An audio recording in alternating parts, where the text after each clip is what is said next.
Сәлем достар, менің арнама қош келдіңіздер. Менің бүгінгі сіздерге түсіретін видеом қыздарға арналған лайфхактар деп аталады. Мен сіздерге бұрындары түсіргенмін, енді мен сіздерге екінші бөлімін түсіріп отырмын. Ендеше көріңіздер. Бірінші лайфхак. Бұл лайфхакта сіз мысал ретінде тырнағыңызды боядыңыз делік. Ал ол ұзаққа дейін кетпей жатса, сіз онда бір стакан суды аласыз да, оған тырнағыңызды 1 минутқа қоя тұрасыз. Және болды, біздің тырнағымыз әп-сәтте кеп шықты. Бұл лайфхак өте күшті, орындалады. Екінші лайфхак. Бұл лайфхакта сіз тырнағыңыздың лагын кетіріп, басқа түсті лакпенен бояғыңыз келеді. Бірақ сізде лакты кетіру үшін жидкость жоқ болады. Сол уақытта сіз не істейсіз? Ол уақытта сіз жаңағы бояғыңыз келетін лакты аласыз, және жаңағы кетіретін тырнақ бояуыңыздың үстіне жағасыз. Және қандай да бір мата, не болмаса салфеткаменен сүртіп тастайсыз.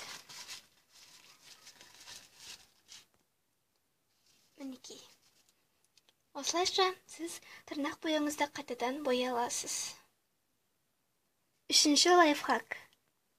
Егер сіздің иіссуіңіз ондай қатты иіс шығармайтын болса, ендеше сіз қандай да бір любой кремді аласыз да, оны қолыңызға, не болмаса тағы да басқа жеріңізге жағасыз да, оны осылайша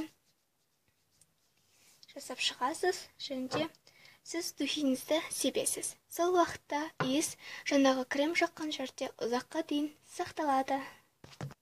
Төртінші лайфхак.